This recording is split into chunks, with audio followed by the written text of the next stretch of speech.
what's up mga bolero? So, welcome back. So, today's video, samahan nyo ang panoorin dito kay Big Time Plays. So, parang pinapili yata si Coach Kit dito ng kung ano yung team na gusto niya mapuntahan. So, ito yung title. Any special team ang napupusuan mo? Terence Romeo excited na kay Kit Jimenez mag-PBA. So, alam naman natin, lalo na yung nakasubaybay kay Coach Kit. So, idol niya talaga si Terence Romeo. Kaya maganda yun pag nagkalaban sila, katapat sila. So, tingnan natin kung sino yung, anong team yung pinili ni, binanggit ni Coach Kit dito. So, dito to kay Big Time Play, supportahan nyo yan, kaibigan natin yan. So, tara, samahan nyo ako, panoorin na natin. Game! Any special team na napupusuan mo, na gusto mong sabihin? Kit Jimenez nagsalita na kung saang PBA team ang gusto niya mapunta. So, parang tuwan-tuwa si Kinito Henson sa kanya nung in-interview, no? So, umabot sa bagay. Meron yatang video na nung nag-quadruple double si Kit. Parang meron video si Kinito Henson na nag-react siya dun sa nangyari na yun. So, kaya alam niya na rin talaga si Coach Kit Jimenez. So, tuloy natin to. Ayon kay Kinito Henson, si Kit Jimenez daw ay isang combo guard na sobrang bilis na napaka-accurate grabe, at para daw kiti-kite sa loob ng court. At binahagi dito ni Kit Jimenez yung naging experience niya sa PBA Draft Combine. Pinangkit ng former Mavs phenomenal player na gusto niya na maging all-around player, meaning makapag-share ng grabe. bola sa kapwa niya teammates. Also, sa rebounding at Oo, defense. kaya Pagdating naman sa offense, hindi daw masyado nakafocus si Kit doon dahil kusa naman daw lalapit ang ofensa sa kanya. Kapag naman maalat ang kanyang opensa ay sa defense, assist at rebounds Yun ang naman pinaka-the siya best. bumabawi. Talagang naging mature So, yun talaga maganda yung ganung mindset. Pagka wala ka sa puntos, baga hindi ka makashoot, bawi ka sa assist, depensa. Ganun yung panahon ni Jordan pagka malas siya. Binabang ko rin ni Phil Jackson dati. Kung talagang kalala nyo yung time na nanonood talaga kayo nung era ni Michael Jordan, nababangko rin siya. Siguro mga ilang minuto rin, mahabang minutes din. Pero binabawi niya yun sa offense, sa depensa, sa mga assist. Yun yung niya. Time na yun. Kaya maganda mindset yung sinasabi ni Coach Kit dito. ang ofensa sa kanya. Kapag naman maalat ang kanyang opensa ay sa defense, assist at rebounds naman siya bumabawi. Talagang naging matured na ang mindset Oo, ni Kit tama. pagdating sa playing style na from dayo-dayo lamang hanggang sa pro leagues. Oo. Napansin nga ni Kinito Henson ng kanyang long hair na agad binanggit ni Kit na talagang idol na idol niya si The Bro Terence Romeo. Sa katunayan, sa isang vlog sa channel ni Kit Jimenez, pinakita niya na nagkakausap na sila ulit ni Terence Romeo. Kamusta yung si Kuya Terence Romeo kasi Oo. pabalik na dun siya ulit, Bigayta, tsaka sa Gilas alam.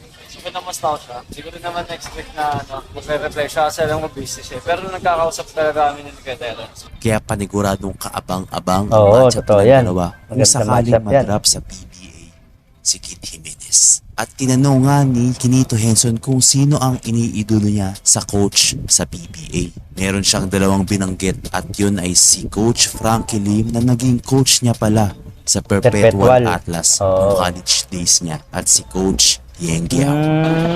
Coach Frankie Lim and Coach Yenyo. At sa huli, tinanong ni Sir Kinito Henson kay Kit na anong team sa PBA ang gusto niyang salihan. Ang sagot ni Kit, So, patuloy ko muna. So, yung Frankie Lim, natatandaan ko nga, sa Perpetual, naging coach siya pala yun.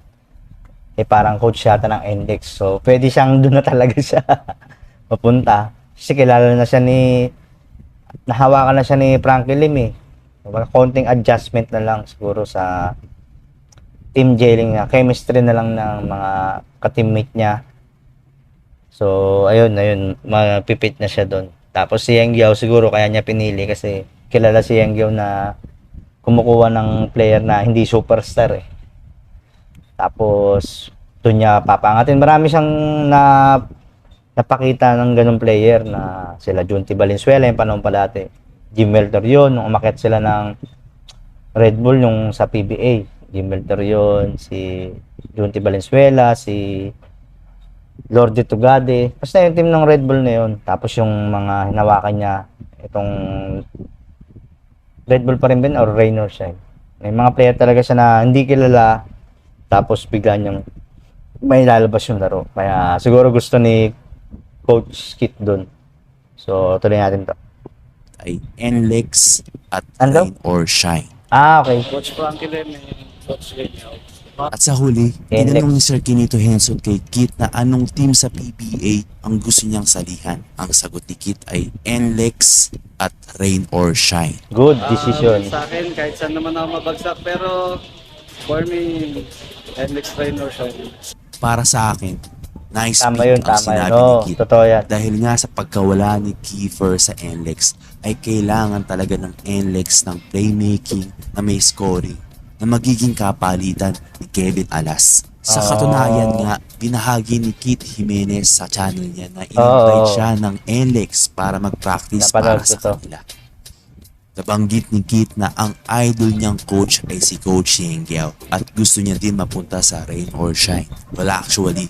Sa tingin ko, magiging very effective si Kit Jimenez sa sistema ni Coach Yengyao. Kaya Alam nga. naman natin na si Coach Yeng ay mahilig sa players na lokal at Oo. marunong talagang magbalasa ng rotation Oo, sa mga ganun. players niya. Magaling si Panigurado na magkakaroon ng break si Kit Jimenez under Coach Yengyao. Katulad na lang ng ginawa ni Coach Yeng kay Polly noon. Nag-excel talaga ang skill at talent ng angas ng tundo na si Polly kay Coach Yeng. Aba, malay natin na si Kit Jimenez ang magiging bagong muka ng Rain or Shine Pwede, pag pwede. nagkataon. For more basketball Pwede yun, pwede yun. So, magandang pick yun. Magandang pick yung yung team na ano niya. Tsaka kay Yengyao, tawag dito. Tingin ko magiging mas madali sa kanya yung basketball eh. Yung kay Kit. Kasi too much fancy minsan si Coach Kit sa dribble. Kaya medyo malilis na yun kasi more on play. Tapos simpleng shoot lang. Ganon kay Yengyao eh. Kay Coach Yengyao. So, tapos sa NLEX, syempre hawak na siya ni Frankie Lim. Konti na lang yung adjustment. Kahit naman saan siya mapunta doon, pero tingin ko, kukuhain na ng NLEX to dahil nga kay Coach Frankie Lim. So, nagkasama na sila. Kaya, kilala na siya ni Coach Frankie Lim. Tsaka tapos, yung, meron nag-comment sa video ko, kahapon yata yung nakarang araw, na hindi pa daw hinog si Coach Kit. Hinog na yun. Sa dami na niya ng experience na nalaro. Hindi ganun kahaba, pero marami na siya na-experience naman, siguro. Para sa akin, pwede na siya talaga umakyat. Tsaka mararamdaman niya naman yun, na kung fit, pwede na siya. Kung obra na siya. Tsaka hindi naman masamang subukan niya yun. Diba? Kung may injury siya, at pumunta siya sa team na hindi naman masyadong gasgas yung footwork niya or yung too much fancy na dirigalawan, pwede niya malilesan niya yung ano niya, yung prone sa injury sa niya, sa tuhod niya. So, more on shooting na lang, yun yung mas palakasin niya. So, yun lang. So, abangan na natin pagka simula ng PBA or saan siya talaga mapupunta si Coach Kit. So, supportahan na lang natin lagi sila. Si Big Time Play, supportahan niya yan. Magaling din mag-video, tsaka kaibigan natin yan. So, ganito lang yung video na to. Hanggang sa susunod ulit. Peace!